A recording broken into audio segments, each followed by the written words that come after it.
दोस्तों, आज हम पढ़ेंगे पृथ्वी हमारा आवास। कक्षा 6 की बुक है जिसका अध्याय है 5, पृथ्वी के प्रमुख परिमंडल। तो लाइन टू लाइन हम पढ़ेंगे। ये फैक्ट होते हैं बहुत सारे इसमें एनसीईआरटी के, जो सीधा एग्जाम में अक्सर पूछे जाते हैं। तो शुरू करते हैं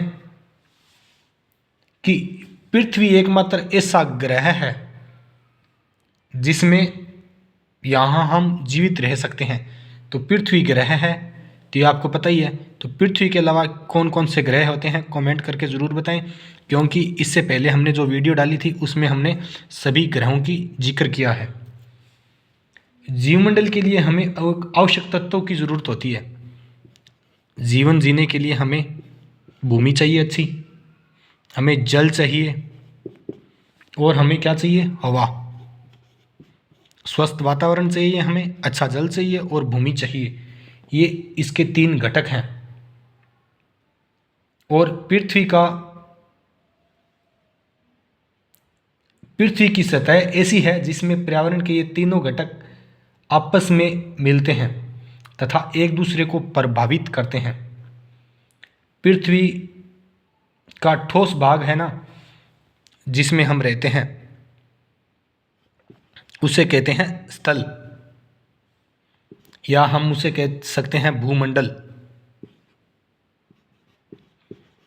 जो पृथ्वी का ठोस भाग है दोस्तों, जिसमें हम रहते हैं, उसे क्या कहते हैं? उसे कहते हैं स्थल, भूमंडल, या हम बोल सकते हैं धरातल, जहाँ पे हम रहते हैं। गैसों की परतें जो पृथ्वी के चारों ओर से गिरती है, उसे क्या कहते हैं? उसे दोस्तों कहते हैं वायुमंडल। वायुमंडल में विभिन्न सारी गैसें हैं जो इसको चारों ओर से घेरती है, उसे कहते हैं वायुमंडल। जिसमें हम गैसों की बात करें तो इसमें गैस आती है ऑक्सीजन, नाइट्रोजन और कार्बन डाइऑक्साइड, तथा दूसरी गैसें भी पाई जाती है, इसे कहते हैं वायुमंडल। फिर पृथ्वी के बहुत बड़े भाग पर जल पाया जाता है, उसे क्या कहते हैं? बहुत बड़े भाग पे जल पाया जाता है, उसे हम कहते हैं जलमंडल। तो इस पाठ में दोस्तों हम यही दिया गया है कि वायुमंडल के प्रमुख परिमंडल वो पढ़ेंगे।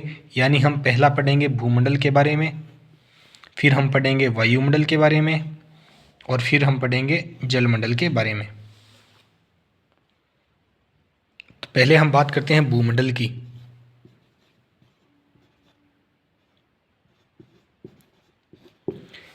जैसा कि पृथ्वी के ठोस भाग को हम भूमंडल कहते हैं। यह परपट्टी की चट्टानों और मिट्टी की परतों से बना है। तो भूमंडल किससे बना है?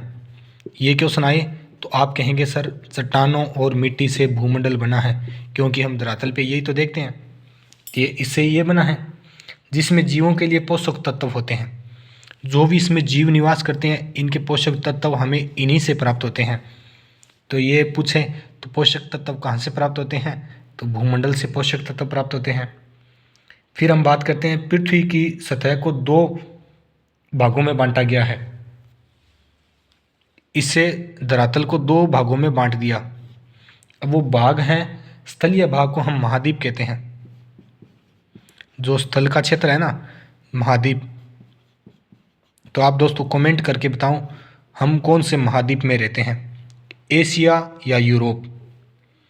और दूसरा हम बात करते हैं जलाशयों को। एक स्थल भाग में बांटा, दूसरा जल भाग में बांटा, या जलाशय बोल सकते हैं हम इसे, और उसे कहते हैं महासागर।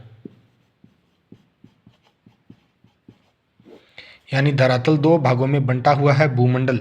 यहाँ पे धरातल नहीं, या पूरा भूमंडल की बात हो रही है, पूरी पृथ्वी की। 2 ही भाग देखते हैं हम। एक तो होता है स्थल जिसमें हम निवास करते हैं, दूसरा होता है समुद्र। तो ये 2 भाग में कुछ इस प्रकार बंटा है। विश्व के सभी महासागर आपस में एक दूसरे से जुड़े हुए रहते हैं। तो ये हमने अभी क्वेश्चन पूछा हम कौन से महाद्वीप में रहते हैं, इसका जवाब हम आगे देंगे, आप कमेंट करके ज़रूर बताएं। तो फिर समुद्र जल की तल सभी जगह समान नहीं होता। स्थल की ऊंचाई समुद्र तल से मापी जाती है। ये क्वेश्चन आ जाए कि स्थल की ऊंचाई कैसे मापते हैं, तो वो मापते हैं समुद्र तल से। आप कहीं पे जाओ तो आप रेलवे स्टेशन पे जाना, वहाँ पे देखना, वहाँ पे लिखा होगा, जो भी स्टेशन होगा, कि समुद्र तल से 1000 मीटर ऊपर, 1000 फुट ऊपर, 1000 मील ऊपर, यानी ये गहराई नापी जाती है समुद्र तल से।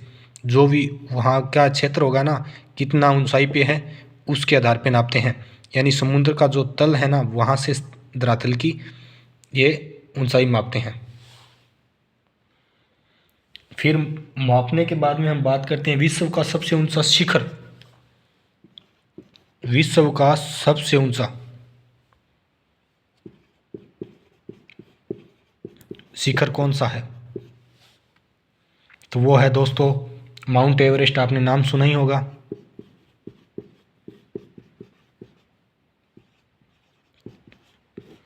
ये कितना ऊंचाई पे है, ये समुद्र तल से ऊंचाई की बात कर रहे हैं, तो ये है 8848 मीटर है। 8848 मीटर समुद्र तल से ऊंचा है। और विश्व का सबसे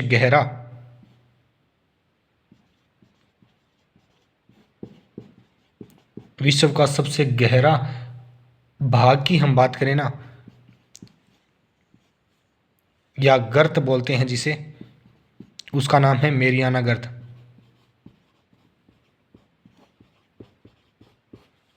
और वो कितना है गहरा, 11,022 मीटर। तो ये इतना गहरा है। इसे हम जैसे डायग्राम से देखते हैं कि ये स्थल भाग है और ये समुद्र भाग है। तो समुद्र का सबसे नीचे का हिस्सा है ना, धरातल, ये कितना है, 11,022 मीटर नीचे है। और जो धरातल का सबसे ऊंचा हिस्सा है ना, वो है 8,848। तो ये बताया गया है कि विश्व का सबसे ऊंचा शिखर यहाँ तक है, सबसे ऊंचा माउंट एवरेस्ट। और सबसे गहरा भाग की बात करें तो वो है मेरियाना गर्त, जो है 1122। यानी समुद्र का सबसे नीचे वाला भाग है ना, तो यही है जहाँ तक आज तक प्रमोदन हुआ है, यहाँ तक जा सकते हैं हम, इसके आगे नहीं जा सकते। अब हम बात करते हैं दोस्तों महाद्वीप की। महाद्वीप कितने हैं? विश्व में 7 प्रमुख महाद्वीप हैं। और हमने अभी पूछा था कि हम भारत हैं, भारत वाले हम किस में रहते हैं, तो हम दोस्तों एशिया महाद्वीप में रहते हैं, जो कि सबसे बड़ा महाद्वीप है। उसके बाद में महाद्वीप आता है यूरोप, फिर महाद्वीप आता है अफ्रीका, फिर उत्तरी अमेरिका, फिर दक्षिणी अमेरिका, फिर ऑस्ट्रेलिया, और लास्ट में आता है अंटार्कटिका। ये देश दुनिया के महाद्वीप हैं, एशिया, यूरोप, अफ्रीका, उत्तरी अमेरिका, दक्षिणी अमेरिका, ऑस्ट्रेलिया और अंटार्कटिका। यानी महाद्वीप की पूछें तो महाद्वीप कितने हैं? 7। तो अब हम एक एक की बात करते हैं विस्तार से, जो किताब में मैप दिया है उसके अनुसार।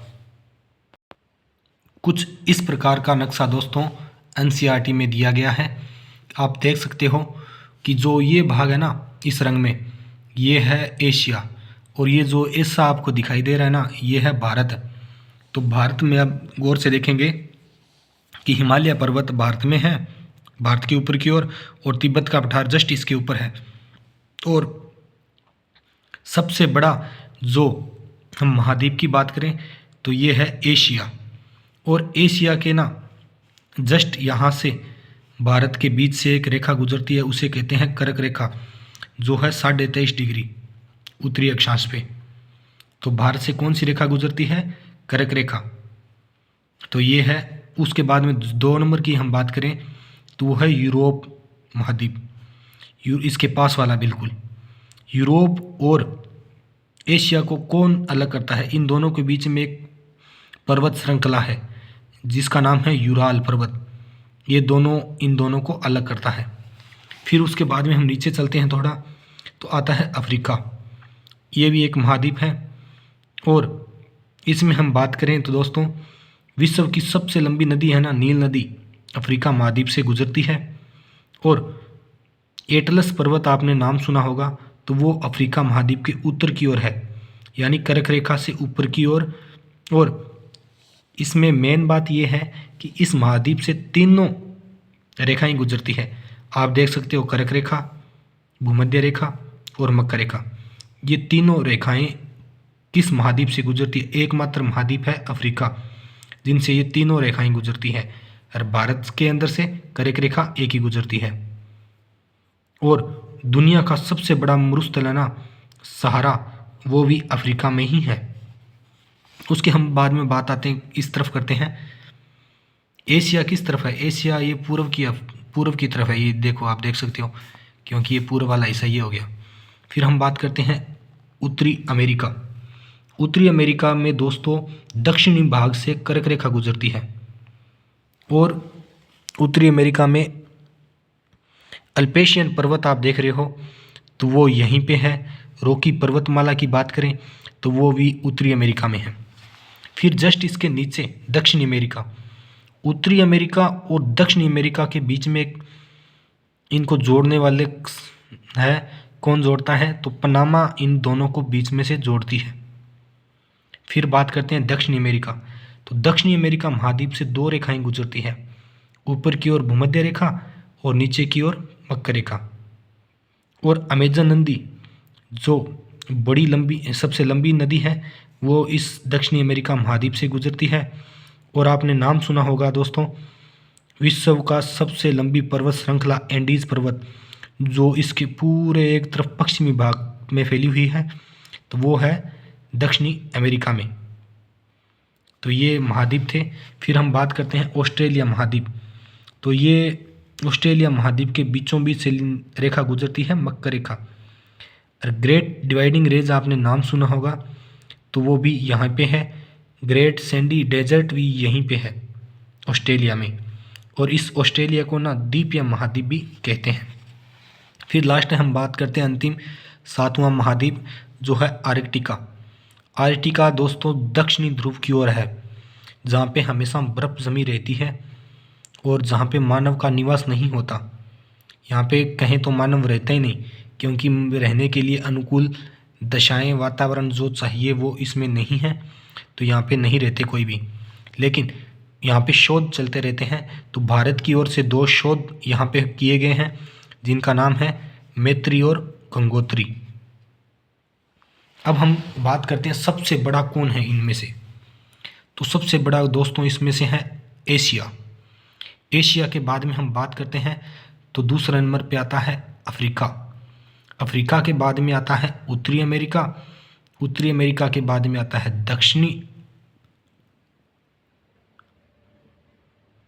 अमेरिका, यूरोप और अंटार्कटिका, और लास्ट में आता है ऑस्ट्रेलिया।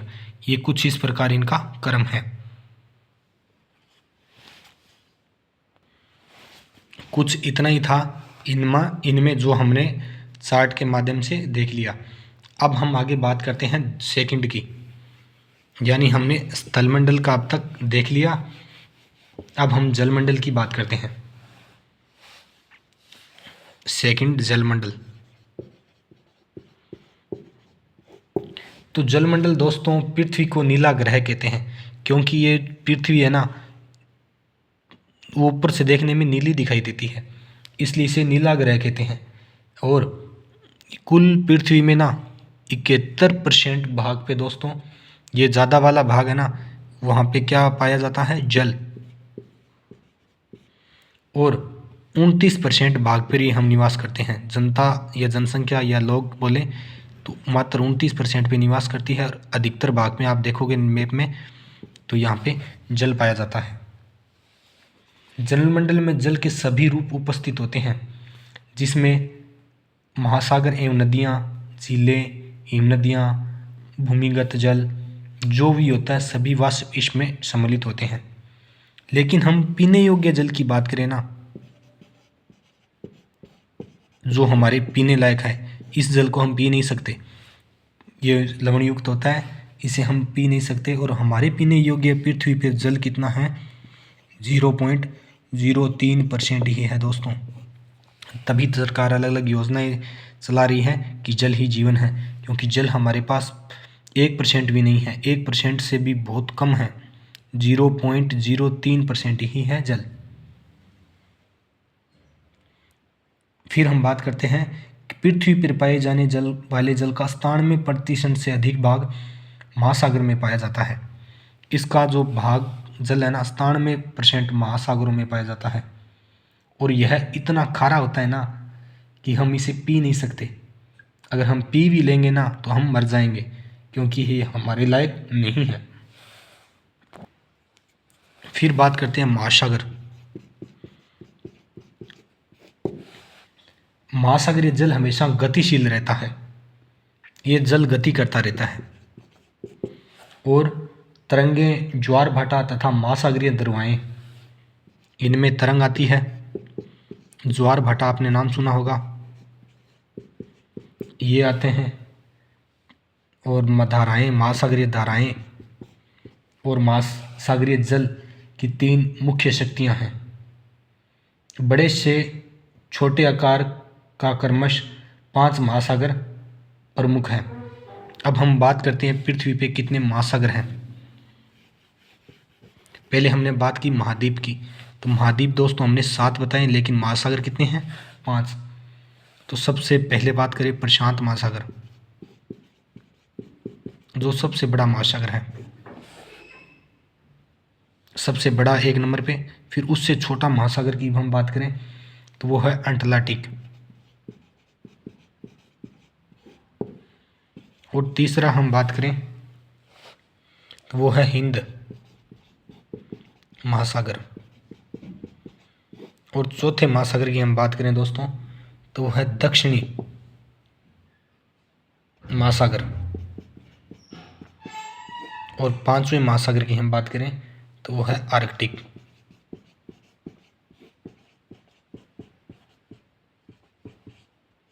इस प्रकार विश्व में 5 महासागर हैं और 7 महाद्वीप थे। तो महासागर सबसे बड़ा है प्रशांत महासागर, उससे छोटा है अटलांटिक महासागर, उससे छोटा है हिंद महासागर, उससे छोटा है दक्षिणी महासागर और सबसे छोटा है आर्कटिक महासागर।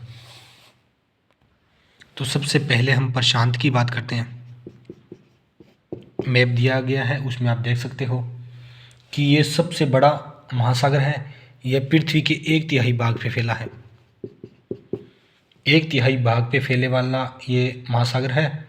और पृथ्वी के सबसे गहरा गर्त, हमने जो अभी बात की थी मेरियाना गर्त, जो 11,022 मीटर हमने बताया था, वो इसी में है। प्रशांत महासागर वर्ताकार है,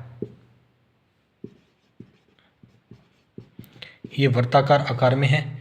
एशिया, ऑस्ट्रेलिया, उत्तर एवं दक्षिणी अमेरिका इसके चारों ओर स्थित है। जो भी अन्य महाद्वीप है ना, महासागर, इसके चारों ओर फैले हुए हैं, जो आप अभी पीछे वाले चित्र में देखा है हमने। फिर दूसरी हम बात करते हैं दोस्तों अटलांटिक महासागर की। आप में इसमें 2 ही चीज़ याद रखनी है, 1/3 भाग पे मेरियाना गर्त है और सबसे बड़ा है। फिर अटलांटिक महासागर विश्व का दूसरा सबसे बड़ा महासागर है। यह अंग्रेजी के अक्ष आकार का है, यह बिल्कुल दोनों के बीच में है, अक्ष आकार का है।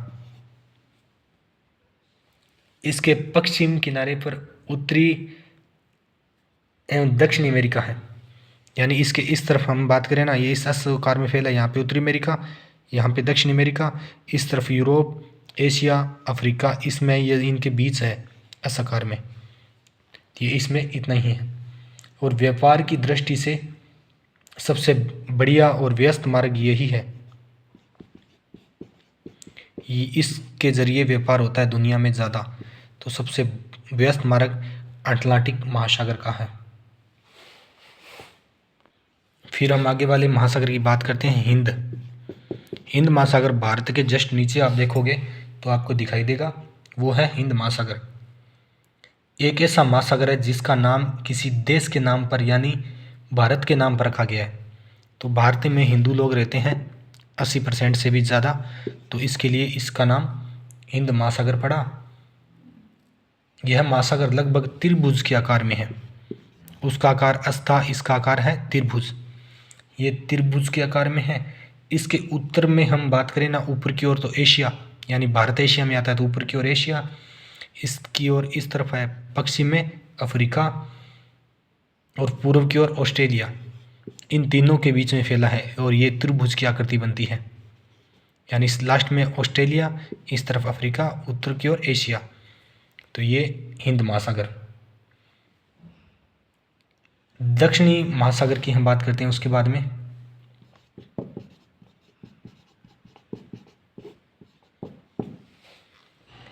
अंटार्कटिका महाद्वीप के चारों ओर ये घेरता है। यह अंटार्कटिका महाद्वीप के उत्तर की ओर 60 डिग्री अक्षांश पे फैला है। ये इतना ज़रूरी नहीं है, आप मत पढ़ना। फिर लास्ट में हम बात करते हैं आर्कटिक। आर्कटिक महासागर उत्तरी ध्रुव वर्त में स्थित है, जो सबकी ओर सबसे पृथ्वी के सबसे ऊपर की ओर जाओगे नहीं आप इस तरफ, तो ये यहाँ पे स्थित है आर्कटिक महासागर। यह ध्रुव के चारों ओर फैला है।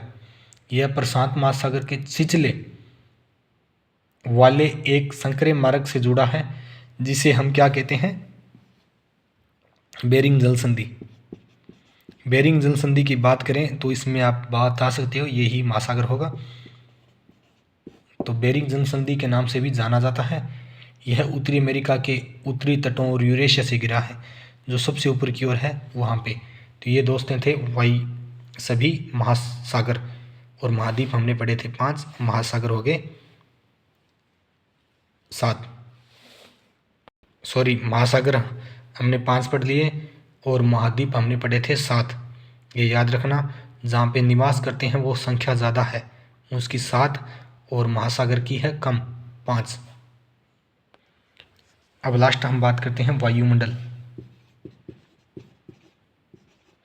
दोस्तों चैनल पे नए हो तो चैनल ज्वाइन ज़रूर करना, वीडियो आगे शेयर करना।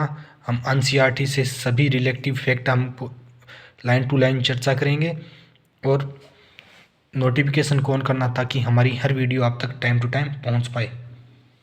वायुमंडल हमने अभी बात की थी कि गैसों की एक परत से घिरी होती है, जिसमें सभी प्रकार की गैसें होती है, वायुमंडल है। वायुमंडल की एक पतली परत इस ग्रह को महत्वपूर्ण अट्टू भाग है, जिसमें हम सांस लेते हैं, वो एक वायुमंडल ही है। वायुमंडल में सूर्य की हानिकारक किरणों से हमें जो भी बचाता है, और वायुमंडल ना 16 किलोमीटर ऊंचाई तक फैला है। अगर आपको बात आ जाए वायुमंडल कहाँ तक फैला है, तो 1600 किलोमीटर तक ही वायुमंडल फैला है। वायुमंडल के उनको घटकों, तापमान तथा अन्य आधार पर 5 परतों में बांटा जाता है दोस्तों। और वो परत कौन कौन सी है, तो इस प्रकार हम परतों को बांटेंगे। सबसे नीचे होगी क्षोभ मंडल, उसके बाद में आगे वाली परत होगी समताप मंडल, उसके बाद में परत होगी मध्य मंडल। यही इसका क्रम है, यानी ये धरातल के ओर से शुरू होती है ऊपर की ओर, आपको यही क्रम रखना है। मध्य मंडल के बाद में आप बात करेंगे आयन मंडल, और उसके बाद में आप बात करेंगे बहिर्मंडल। इस प्रकार इसे बांटा गया है। तो सबसे पहली परत क्षोभ मंडल, दूसरी समताप मंडल, तीसरी मध्य मंडल, चौथी आयन मंडल और पांचवी बहिर्मंडल। ये वायुमंडल को इस प्रकार बांटा गया है। वायुमंडल में मुख्यतः ऑक्सीजन और नाइट्रोजन का बना होता है। ये ना वायुमंडल मुख्यतः ऑक्सीजन और नाइट्रोजन से बना होता है, और साफ तथा शुष्क हवा 99% भाग इसमें होता है। आयतन के अनुसार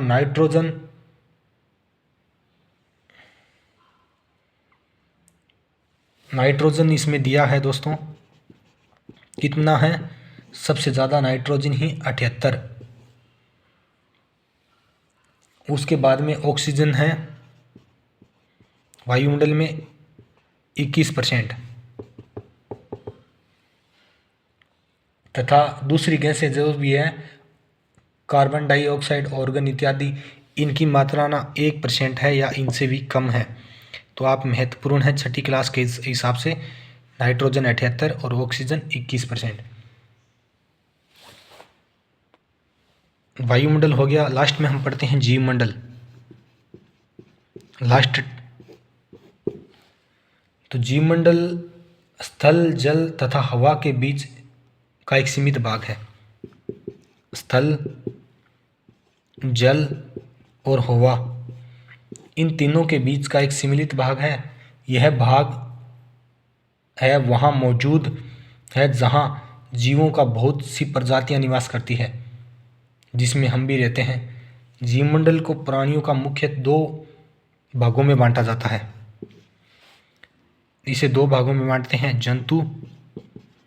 जंतु जगत और पादप जगत। पृथ्वी के ये, जैसे हम उदाहरण की बात करते हैं, इनमें लकड़ी तथा खेती के लिए वनों को काटा जाए तो इसमें ढलुआ भाग, एक मिट्टी का कटाव तेजी से होने लगता है। यानी हम प्रकृति को नुकसान नहीं पहुंचा सकते। अगर किसी का नुकसान करोगे तो आपको ही नुकसान होगा। इसलिए कहते हैं प्रकृति के साथ कभी खिलवाड़ नहीं करना चाहिए। आप अगर प्रकृति से खिलवाड़ करोगे तो प्रकृति आपको नुकसान अवश्य पहुंचाएगी। तो यही इसमें बताया गया है जीवमंडल में, और इसमें ज़्यादा कुछ नहीं है। यानी आपको प्रकृति सुरक्षित रखनी है। और इसके बाद में इसमें कुछ क्वेश्चन दिए गए हैं, इसमें कुछ क्वेश्चन हैं, उन पे चर्चा करते हैं। तो पहला क्वेश्चन है कि कौन सी पर्वत श्रृंखला एशिया और यूरोप को अलग करती है? हमने अभी देखा था दोस्तों पीछे, यूराल पर्वत अलग करता है। पहला क्वेश्चन का हो गया यूराल पर्वत। दूसरा क्वेश्चन है कि उत्तर अमेरिका और दक्षिण अमेरिका कैसे जुड़ा है? तो ये दोनों ना दोस्तों एक स्थल संधि से जुड़े हैं। उस संधि का नाम है पनामा स्थल संधि। पनामा स्थल संधि से जुड़े हैं। फिर तीसरा क्वेश्चन है कि वायुमंडल में किस गैस का प्रतिशत सर्वाधिक है? तो वायुमंडल में नाइट्रोजन का सर्वाधिक है, हमने अभी बात की है, जो लगभग है 78%। फिर क्वेश्चन है 4 नंबर, पृथ्वी का कौन सा भाग ठोस चट्टानों से बना है? तो ठोस चट्टानों से स्थलमंडल बना है। हमने सबसे पहले इसी की बात की थी। स्थलमंडल बना है ठोस चट्टानों से, या जिसे हम कहते हैं भूमंडल। फिर बात करते हैं 5वां क्वेश्चन, सबसे बड़ा महाद्वीप कौन सा है? तो ये दोस्तों है एशिया। सबसे बड़ा महाद्वीप कौन सा था? एशिया। उसके बाद में इसमें कुछ खाली स्थान भरने हैं। तो जैसे खाली स्थान हम बात करते हैं कि पृथ्वी का सबसे गहरा भाग मैरियाना गर्त प्रशांत महासागर में है, जो हमने बताया था 11,022 मीटर। फिर दूसरा है महासागर का नाम एक देश के नाम पे रखा गया, तो हिंद महासागर का नाम देश के नाम पे रखा गया है। फिर स्थल, जल तथा हवा का एक सीमित भाग जो जीवन के लिए सहायक है, वो है जीवमंडल। यूरोप एवं एशिया महाद्वीप को एक साथ क्या कहते हैं? यूरेशिया कहते हैं दोनों को। पृथ्वी का सबसे ऊंचा पर्वत शिखर कौन सा है दोस्तों? तो वो है माउंट एवरेस्ट, जो कितना सा 8,848। तो ये थी दोस्तों आज की वीडियो, पृथ्वी हमारा आवास कक्षा 6 का पाठ। आपको कैसा लगा कमेंट करके ज़रूर बताएं। चैनल पे नए हो तो चैनल ज्वाइन करना। मिलते हैं नेक्स्ट वीडियो में।